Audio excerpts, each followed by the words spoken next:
Hello, I'm Tim Krul. Welcome to Norwich City Central. Hello everybody, Lewis, Norwich City Central. I hope you're all doing well and welcome back to another match review on the channel. Norwich 0, Brighton 0, really interesting one. I'd love to hear your thoughts down below in the comment section. The matchday experience is up on the channel, so please do feel free to check that out. And yeah, firstly, I thought the atmosphere was really good. I think everyone was behind the team, which is always really good to see. And, you know, Norwich have been on a really difficult run, so to have that kind of atmosphere really helps. Of course, Norwich today started with the back five. And yeah, my overall feelings from the game is that this is the type of game, particularly when you put in that kind of performance, where you've got to be taking 3 points from it. Brighton probably put in their worst performance of the season. I think a lot of Brighton fans will tell you that. Brighton were disjointed defensively at times as well, making quite a few individual mistakes, and it was just a really good opportunity for Norwich to take it.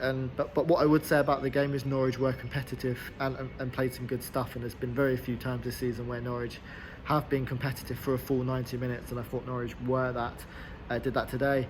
But no, a really entertaining first half of football, both teams having really good chances, and the second half kind of continued in the same fashion. But I think with a lot of Norwich City's chances, they actually came, if you look at the game, they didn't come from individual brilliance, they came from Brighton mistakes. You look at the big chance where Sargent missed the open goal, essentially. That came from a huge Brighton error. There was another moment early in the second half where Brighton gave the ball away inside their own third. And Norwich didn't really create anything with individual brilliance, and that was mainly because they missed Rashida, Zolis, Cantwell, even Enemy Buendia on the pitch. So although Norwich City created chances today, which is a real positive because we haven't seen that on too many occasions, it would be nice to see, you know, Norwich create chances where it doesn't come from individual errors, because Brighton gave the ball away a lot today, and you know, Norwich have really got to take that and you know, score. And although it was an improved performance from Norwich today, you're kind of sitting and you're coming away from Carrow Road thinking that could we have scored a couple of goals, could we have taken our chances? Probably, and that probably came from a lack of confidence from the striking players. But to be honest, Brighton will be probably saying the same thing. Maupay misses a brilliant chance 5 minutes from time, and they have a couple of other really good opportunities where they hit the crossbar, and Krul makes a really good double save in the first half. But yeah, back five, Giannoulis keeps his place in that left wing back role. I thought he was really good today. Gibson, Hanley, Kabak. That midfield three of Norman, Lees-Malou, Kenny McLean and Sargent and Pukki up top. Instantly, when you look at that team, it's the same team that played against Burnley. You are missing those kind of creative players, and whether Farke is going to implement them into the team, I'm not so sure. But for me, when you're spending £10 million and you're breaking your club record through twice, you've got to try and find a way to get them in the team. And Billy Gilmour as well, how is he not getting into the team as well? You know, Scotland's best player, he's played in a back five system, he loves playing in a back five system, so why is he not playing? I don't get that personally. But looking at the game, Brighton really confident and really comfortable on the ball in their midfield areas, moving the ball well, getting in between in the thirds. Brighton, you know, started the game well, but Norwich City grew into it.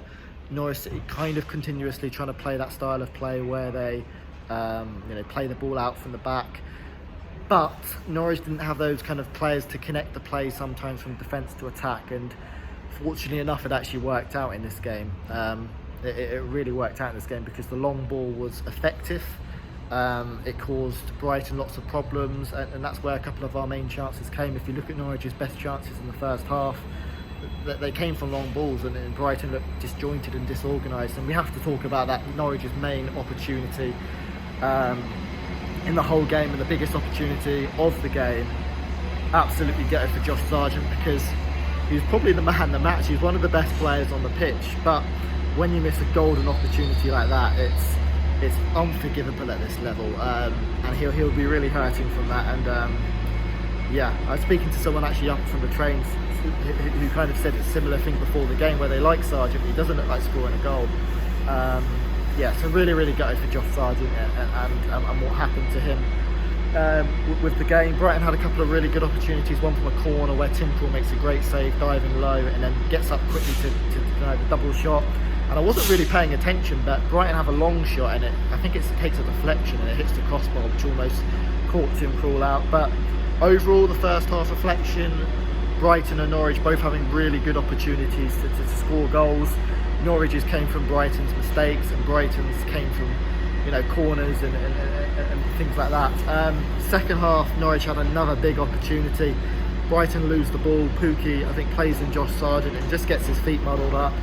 And they also had a similar opportunity, a very similar circumstance on the counter-attack, where Pukki's kind of put through one-on-one but just delays it and can't get a shot off. And there was a couple of instances, particularly in the first half again, where Pukki was played through from a couple of long balls, and there weren't amazing opportunities, but I think a vintage Pukki would have probably took the shot on and tested the keeper and maybe even scored from it. So that was a disappointing aspect.